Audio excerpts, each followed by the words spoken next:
За шинэ 7 хоногийн минь төргий. Тэгээд өнөөдрийн ажил үйлс нь өдөр бүтэмжтэй сэтгэл хангалуун дүүрэн байх болтугай гэж юрэж байна. Тэгээд бид нар амлсан ёсоор бүсныхаа цуврал бүсэнд тохиолдох асуудлуудыг шийдэхийн тулд өнөөдөр бүс уртдахаараа хүний биед яаж нөлөөлөх вэ гэсэн талаар одоо бяцхан зөвлөгөө өгөх гэж байна.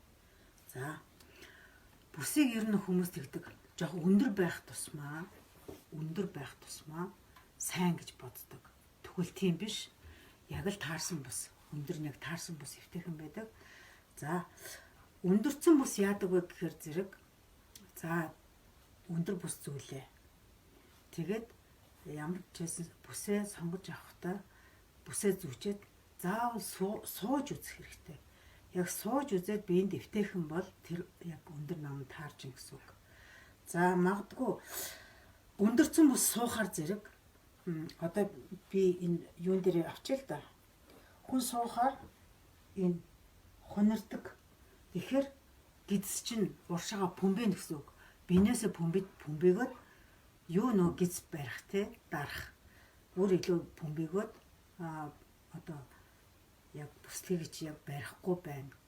Пүмбэж харагдана гэсэн үг. Одоо бондоогоо харагдана гэсэн үг. Хоёрдугаарт суухаар яг цав руу доошоо хатгадаг. Эсвэл дээшэгээ хөх рүү хатгадаг. Ийм тавгүй нөлөө үзүүлдэг. Тийм болохоор зэрэг ямар ч байсан бүсийг өмсөж үзээд заавалчгүй суугаад шалгаж үзэх хэрэгтэй. Тэгээд бүсээ сонгож авах хэрэгтэй. За ерөөсөө л энэ.